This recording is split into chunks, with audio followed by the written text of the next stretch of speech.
श्री गणेशाय नमः। प्रेम से बोले गणेश भगवान की जय। भक्तों, आज हम माघ माह की गणेश संकष्टी चतुर्थी के दिन सुनेंगे गणेश भगवान की 4 कथाएं। भक्तों, गणेश भगवान की 4 कथाओं का श्रवण करने से ही भगवान गणेश प्रसन्न होते और पूजा पूर्ण मानी जाती। इसीलिए भक्तों, आइए आज के दिन बहुत ही श्रद्धा भक्ति के साथ भगवान गणेश की पूजा करने के बाद इस व्रत कथा का श्रवण करें। तो प्रेम से बोले श्री गणेशाय नमः। भक्तों, आइए सुनते हैं गणेश संकष्टी चतुर्थी की प्रथम कथा। एक समय की बात, एक नगर में जेठानी और देवरानी रहा करते थे। जेठानी अमीर थी और देवरानी गरीब। देवरानी भगवान गणेश की भक्त थी। देवरानी का पति जंगल से लकड़ियां काट कर नगर में बेचकर अपना घर चला रहा था और अक्सर बीमार ही रहता था। वहीं देवरानी जेठानी के घर काम करने जाया करती थी। वो उसके घर झाड़ू पोछा इत्यादि काम किया करती थी और बदले में जेठानी उसे बचा हुआ खाना और पुराने कपड़े दिया करती थी। बस इस तरह देवरानी का घर चल रहा था। इसी बीच माघ महीने की तिलकुटा चौथ का समय आ गया। देवरानी ने व्रत किया। बाजार से 5 आने का गुड़ और तिल ला के उसका तिलकुटा बनाया और छेके में रख दिया। भगवान श्री गणेश की तिल चौथ की कथा कहानी सुनी और सोचा कि अब चाँद निकलने पर सबसे पहले तिलकुटा और उसके बाद ही कोई आहार ग्रहण करूंगी। कथा का श्रवण करो जेठानी के घर चली गई। वहां खाना बनाकर जेठानी के बच्चों को कहने लगी, बच्चों चलो आओ और खाना खा लो। बच्चे बोले, नहीं, आज माँ ने सुबह से कुछ नहीं खाया। जब वह नहीं खाएगी तब हम क्या करेंगे। खाकर बच्चे जिद करने लगे थे। फिर उसने जेठ जी से कहा तो उन्होंने भी कह दिया कि मैं अकेला कैसे खाऊं, अब तो सब साथ में ही खाना खाएंगे जब चाँद निकलेगा। और तब जेठानी भी वहां आ गई और कहने लगी, आज तो किसी ने भी खाना नहीं खाया तो मैं तुम्हें खाना कैसे दे दूं। एक काम कर, तू कल सुबह आके बचा हुआ खाना लेके जाना। वहां देवरानी के घर पर सभी आस लगाए बैठे थे कि आज त्योहार है, आज तो कुछ अच्छे पकवान खाने को मिलेंगे। देवरानी का पति और उसके बच्चे बड़ी आतुरता से देवरानी के आने का इंतजार करने लगे। अब देवरानी आई और उसने सारी बात बताई। तब बच्चे बहुत निराश हुए, कहते हुए रोने लगी कि आज तो पकवान तो दूर, हमें रोटी तक खाने को भी नहीं मिलने वाले। वहीं देवरानी का पति भी उस पर गुस्सा हो गया और कहने लगा, इतना काम करने पर भी तुम्हें 2 वक्त की रोटी भी नहीं दे सकती, तो क्यों काम करती हो। और गुस्से में आकर उसने अपने पत्नी को कपड़े धोने के धोने से मारा। धोना हाथ से छूट कर गिर गया तो पाटे से मारा। वह बेचारी बिना कुछ कहे रोते रोती भगवान गणेश का नाम लेते हुए बस जल ग्रहण करके सो गई। उस रात भगवान गणेश उसके सपने में आए और बोले, धुआने मारी पाटे मारी, अब सो रही है या जाग रही है। रोते रोते वह बोली, कुछ सो रही हूँ और कुछ जाग रही हूँ। फिर गणेश जी ने कहा, मुझे भूख लगी, कुछ खाने को दो। देवरानी बोली, मैं क्या दूँ, मेरे घर में तो अन्न का एक दाना भी नहीं है। जेठानी मुझे रोज बचा हुआ खाना देती थी, आज वो भी नहीं है। मेरे घर में बस सब भूखे सोए हैं। बस उस छींके में तिलकुटा पड़ा हुआ वही है, जाओ और खा लो। तिलकुटा खाने के बाद गणेश जी फिर बोले, धोने मारी पाटे मारी, अब मुझे निपटाई लगी है, कहाँ निपटे। वह बोली, ए मेरा घर, आपकी जहाँ इच्छा हो वहीं निपट लो। तब गणेश जी छोटे बच्चे की आवाज में बोले, अब कहाँ पोछूं। नींद में मग्न देवरानी को अब गुस्सा आने लगा था कि कब से ये मुझे तंग किए जा रहे हैं, और उसने कहा, यहाँ मेरे सिर पर पोछो। और कहाँ पोछोगे। अब सुबह हुई और देवरानी सभी ओर देखकर चौंक गई। उन्होंने देखा कि सारा घर हीरे मोतियों से जगमगा रहा। गणेश जी जहाँ अपना हाथ पोंछ कर गए थे वह हीरे की टिक्की और बिंदी में से जगमगा रहा था। देवरानी उस दिन जेठानी के घर काम करने नहीं गई। बड़ी देर हो गई, लेकिन देवरानी का पता ना पाने पर जेठानी ने अपने बच्चों को देवरानी को लाने भेजा। जेठानी ने सोचा कि कल शायद मैंने देवरानी को खाना नहीं दिया, इसलिए वह बुरा मान गई। बच्चे देवरानी के घर पहुंचे और आवाज़ देने लगे, चाची चलो, माँ ने बुलाया है, घर का सारा काम पड़ा। अब देवरानी ने कहा, अब इसकी कोई ज़रूरत नहीं, हमारे घर में सब भरपूर है गणेश जी की कृपा से। बच्चों ने घर जाकर सारा वृत्तांत अपनी माँ को सुनाया और बोले, चाची का घर तो हीरे मोतियों से जगमगा रहा था। बच्चों की बात सुनकर जेठानी दौड़ी दौड़ी देवरानी के घर जा पहुंची और सब देखकर चौंक गई और बड़ी अचरज से पूछने लगी, अरे ये तो बता, यह सब कैसे हुआ। देवरानी ने भोले मन से उस रात वापिस घर आके जो कुछ भी हुआ था हूबहू कह डाला। लालच के मारी जेठानी अपने घर आई और अपने पति से कहने लगी, सुनो, मुझे इस कपड़े धोने के धोने और पाटे से मारो। उसका पति बोला, हे भाग्यवान, तुम्हारा दिमाग तो ठिकाने पर है, ये क्या बोल रही हो तुम? मैंने आज तक तुम पर हाथ भी नहीं उठाया है, तुम्हें इस धोने और पाटे से कैसे मार सकता हूँ। वो अपने पति की एक भी ना सुनी और जिद करने लगी। मजबूरन उसके पति को उसे पीटना पड़ा। उसने रात को सोने के पहले ढेर सारा घी डालकर चूरमा बनाया और छीके में रख कर सो गई और विनायक गणेश जी का ध्यान करने लगी। उस रात भगवान गणेश जी उसके स्वप्न में आए और कहने लगे, मुझे भूख लगी है, मैं क्या खाऊं। जेठानी बड़े अहंकार से कहने लगी, हे गणेश जी महाराज, मेरी देवरानी ने तो आपको सूखे तिल का कुट्टा खिलाया था, मैंने तो झटते घी का चूरमा बनाकर छीके में रखा हुआ है। यही नहीं, साथ में मैंने फल और मेवे भी रखे हुए, आपको जो मन करे वो खाओ। अब बाल रूप गणेश जी ने कहा, अब मैं निपटू कहाँ। तब जेठानी बोली, मेरी देवरानी के घर तो टूटी फूटी झोपड़ी थी, मेरा ये तो कंचन महल, आपको जहाँ निपटना है वहाँ निपटो। फिर गणेश जी ने कहा, अब पोछूं कहाँ। तब जेठानी बोली, मेरे ललाट पर एक बड़ी सी बिंदी लगा कर पोछ लो।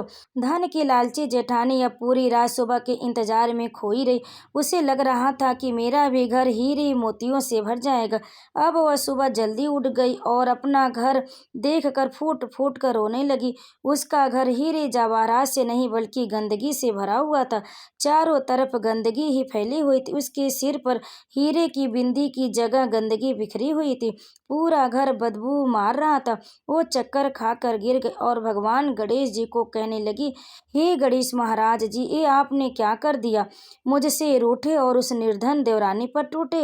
अब जेठानी गुस्से में अपने घर को साफ करने में जुट गई, लेकिन वो जितना साफ करने की कोशिश करती, घर उतना ही गंदा हो रहा था। जब जेठानी के पति ने यह सब देखा तो वो भी उस पर गुस्सा हुआ और बोला, लालची औरत, तेरे पास इतना सब कुछ था फिर भी तेरा मन नहीं भरा। और वे गुस्से में आकर वहां से चले गए। अब जेठानी ने निराश होकर चौथ गणेश जी से ही मदद की विनती करने लगी। गणेश जी वहां प्रकट हुए और कहने लगे, अपनी गरीब देवरानी से तुझे जो जलन थी ये उसी का फल है। अब जब तू अपने घर में से आधा धन उसे सौंप देगी तब जाके यह सब साफ होगा। अब लालची जेठानी ने अपना आधा धन देवरानी को बांट दिया, लेकिन उसके चूल्हे के नीचे कीमती मोहरे की एक हांडी गाड़ी हुई थी। उसने सोचा कि इसके बारे में किसी को भी पता नहीं है, इसे मैं यही रहने देती हूँ, और उसने वहाँ हांडी नहीं बांटी। अब वो फिर से गणेश जी से कहने लगी, हे गणेश जी महाराज, अब ये अपनी माया बिखराव समेटो। अब गणेश जी बोले, हे लालची औरत, अपने चूल्हे के नीचे गाड़ी हुई हांडी से ताक में रखी हुई 2 सुई के भी 2 हिस्से कर, तब जाके यह माया मैं समेटूंगा। अब जेठानी ने हार मान कर चूल्हे के नीचे गाड़ी हुई हांडी और ताक में रखी हुई सुई की भी आधी बांट दी। इस प्रकार गणेश जी ने अपने बाल स्वरूप में आकर जेठानी को सबक सिखाया। हे गणेश जी महाराज, जैसे आपने देवरानी पर अपनी कृपा की, वैसे ही इस कथा को कहने वाले, सुनने वाले और हुंकार भरने वाले सभी पर अपनी कृपा करना, किंतु उस लालची जेठानी की तरह किसी और को सजा मत देना। बोलो श्री तिलकुट गणेश महाराज की जय। सकट चौथ माता की जय। गणेश भगवान की जय। अब आइए सुनते हैं गणेश चतुर्थी की दूसरी कथा। एक साहूकार और एक साहूकारनी थे। वह धर्म पुण्य को नहीं मानते थे, इसके कारण उनके कोई बच्चा नहीं था। एक दिन साहूकारनी पड़ोसी के घर गई। उस दिन सकट चौथ था। वहां पड़ोसन सकट चौथ की पूजा करके कहानी सुना रहे थे। साहूकारनी ने पड़ोसन से पूछा, तुम क्या कर रही हो? तब पड़ोसन बोले कि आज चौथ का व्रत है, इसलिए कहानी सुना रही हूँ। तब साहूकारनी बोली, चौथ के व्रत करने से क्या होता? तब पड़ोसन बोली, इसके करने से अन्न धन सुहाग पुत्र सब मिलता। तब साहूकारनी ने कहा, यदि मेरा गर्भ रह जाए तो मैं 1.25 सेर तिलकुट करूंगी और चौथ का व्रत करूंगी। श्री गणेश भगवान की कृपा से साहूकारनी के गर्भ रह गया तो वह बोली कि मेरे लड़का हो जाए तो मैं 2.5 सेर तिलकुट करूंगी। कुछ दिन बाद उसके लड़का हो गया तो वह बोली कि हे चौथ भगवान, मेरे बेटे का विवाह हो जाएगा तो मैं 5.25 सेर का तिलकुट करूंगी। कुछ वर्षों बाद उसके बेटे का विवाह तय हो गया और उसका बेटा विवाह करने चला गया, लेकिन उस साहूकारनी ने तिलकुट नहीं किया। इस कारण से चौथ देव क्रोधित हो गए और उन्होंने फेरों से उसके बेटे को उठाकर पीपल के पेड़ पर बिठा दिया। सभी वर को खोजने लगे पर वह नहीं मिला। हताश होकर सारे लोग अपने अपने घर को लौट गए। इधर जिस लड़की से साहूकारनी के लड़के का विवाह होने वाला था, वह अपनी सहेलियों के साथ गणगौर पूजन के लिए जंगल में दूब लेने गई। तभी रास्ते में पीपल के पेड़ से आवाज आई, ओ मेरी अर्धब्याही। यह बात सुनकर जब लड़की घर आई, उसके बाद वह धीरे धीरे सूख कर कांटा होने लगी। एक दिन लड़की की माँ ने कहा, मैं तुम्हें अच्छा खिलाती हूँ, अच्छा पहनाती हूँ, फिर तू सूखती क्यों जा रही, ऐसा क्यों? तब लड़की अपनी माँ से बोली कि वह जब भी दूब लेने जंगल जाती है तो पीपल के पेड़ से एक आदमी बोलता है कि ओ मेरी अर्धब्याही। उसने मेहंदी लगा रखी और सेहरा भी बांध रखा। तब उसकी माँ ने पीपल के पेड़ के पास जाकर देखा, यह तो उसका जमाई ही था। तब उसकी माँ ने जमाई से कहा, यहाँ क्यों बैठे हो? मेरी बेटी तो अर्धब्याही कर दी और अब क्या लोगे?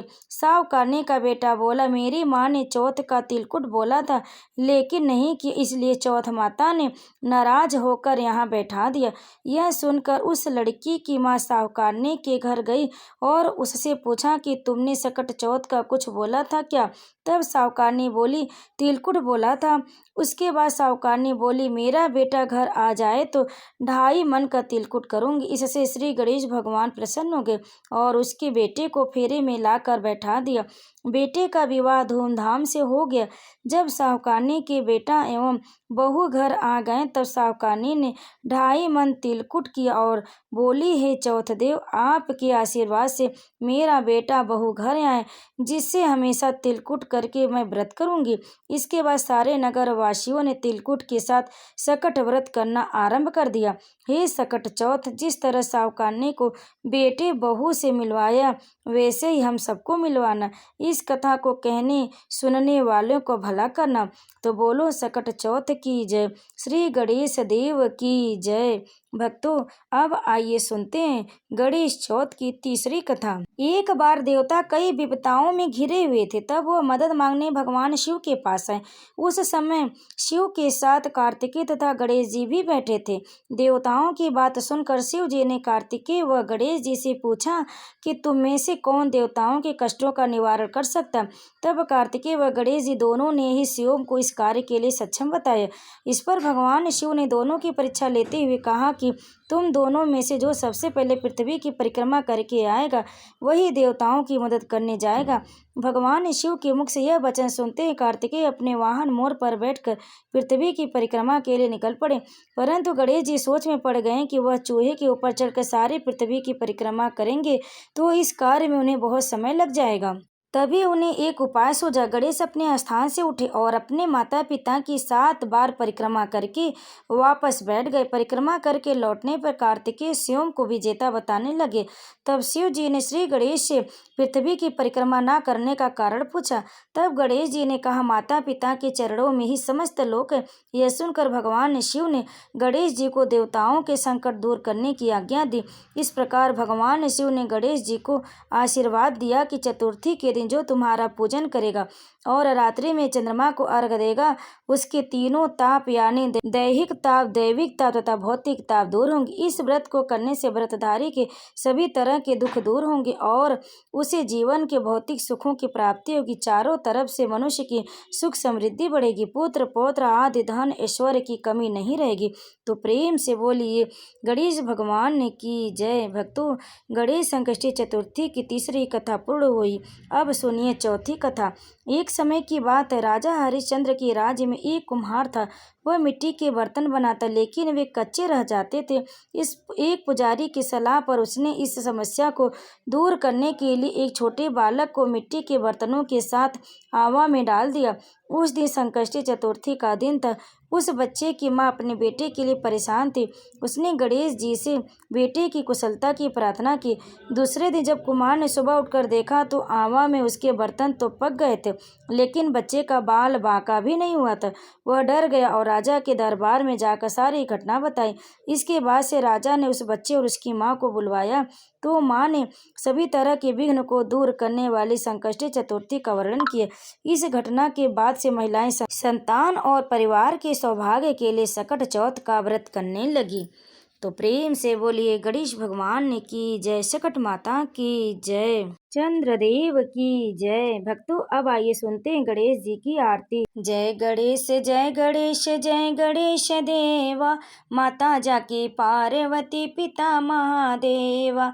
जय गणेश जय गणेश जय गणेश देवा, माता जाकी पार्वती पिता महादेवा।